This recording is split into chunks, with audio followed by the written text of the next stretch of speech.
Support for Radio Friends comes from La Brunerie Financial, where they work to ensure a lifetime of financial security for people from all walks of life, from investment services to retirement plans.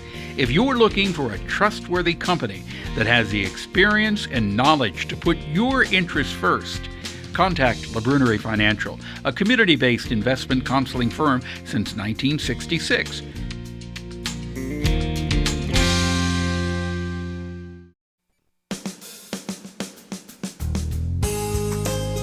Good morning and welcome to Radio Friends on this Monday, January the 17th. This is Martin Luther King Day. And being Martin Luther King Day, we want to reflect a little bit.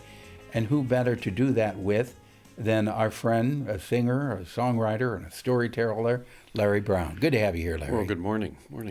As we were heading into Martin Luther King Day, I began to think, so what does an old white guy, how does one like me relate to Martin Luther King? And I began to look back through my life and realize how many times his legacy, his movement punctuated my life. Now, he was ordained and began his career in higher education about the year I was born, Okay. 1948. But and of course, my first few years, I lived in relative naivete about who was Martin Luther King and what he was doing. Well, many of us did. Yeah. 1954, 1955, of course, he was in Montgomery and the Montgomery bus boycott, and in 55, the Emmett Till murder. And again, I was just in elementary school. But things changed in 1959. Now, in 1959, he was starting, well, he had started in 57, the Southern Leadership Conference. And he had taken a pilgrimage to Washington, D.C. He had gone to India and visited with Nehru. And in 1959, I was growing up in this little small rural town in southwestern Nebraska. But my grandparents had moved to Florida, and we took a trip by car from Nebraska to Florida and went across the deep South. And that was eye-opening to me, even as a kid of 10 or 11 years old. In what way?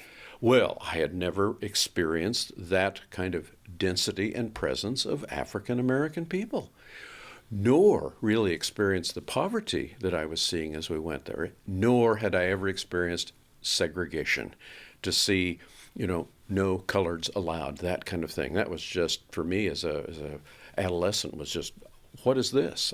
You couldn't believe it. I couldn't believe it. Well, again, as my life progressed, the 1960s, of course, produced so many dramatic things. King himself moved to Atlanta in 62, and again, the March on Washington, D.C. in 1963, of course, his I Have a Dream speech at the Lincoln Memorial. Well, in the meantime, I had gotten into folk music. In 1961, I'd learned to play the guitar, and of course, my folk music heroes at that time were Peter, Paul, and Mary, and Bob Dylan, and Joan Baez. And there they were, singing at the Lincoln Memorial as Martin Luther King made his speech. And so many connections. The music I was singing was about civil rights and justice, and there was Martin Luther King. Now, meanwhile, I had also been going to church camp. In junior high church camp, we were doing themes that had to do with integration. I remember a song, I Want to Live in a Friendly World, and it talked about how all kinds of people can live in the same community. And so I was getting a message from my own religious church experience about we ought to include everybody, that social justice was a theme of both Hebrew and Christian faith. And I remember in the early 60s, my pastor at that time referring to Martin Luther King and using terms like he was a modern prophet in the Hebrew sense, or a saint. And then a pivotal time came really, I think, 1964, 1965. And there were so many events and incidents occurring that I think I now moved from naivete to awareness, but rather naive awareness, because I, as a white person, not thinking about myself and my role that I had played perhaps in the history of racism. And then significant changes when I went to college, of course, and there began to take courses on racism, began to be involved in in some civil rights moving. There was some housing issues in the Lincoln, Nebraska involving the university. I was involved in the peace movement, and Martin Luther King at that time started to come out and saying there's a link between war, poverty, and human rights, and particularly, and it was like, I'm going, oh, well, of course, that's what I had learned and been involved in. I had remembered in high school at church camp, we had a keynote speaker one year who'd been in Mississippi in the summer of 1964 when they were doing voter registration, and he was telling the stories of his life being threatened because he was trying to get people registered to vote. And my own pastor at that time said he was going to go and help with that, and I remember the church's response was, no, you can't do that. And I'm thinking, wow, now as the 60s were coming to a head, all of these issues seemed to be making sense to me as a Christian, someone destined to be a pastor, and what was happening in the real world. And then, of course, 1968, when King was assassinated, and so much of that was so traumatic. Was this the end? And 1968 was just a tremendous year of political unrest and a number of assassinations. And I remember kind of spinning out of that and wondering, has King's legacy ended? But not so, of course. No, of course not. His legacy will live on forever.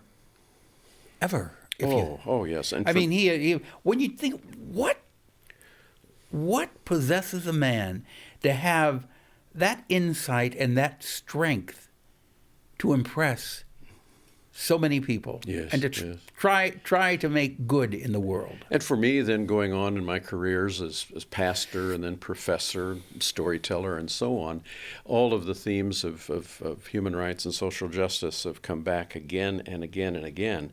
But I think in the last 5 years, it's been, for me, another awakening. Maybe it's like being re-educated on racism. And I'm thinking now of the books that I've read, going back to Tim Wise's White Like Me about white privilege, or Michelle Alexander's book on the new Jim Crow, or more recent books like Caste, or Jim Lowen's book on sundown towns, and the chance to talk with him a number of years ago. And then, of course, from my own personal research when I was engaged in my doctoral work with white nationalism.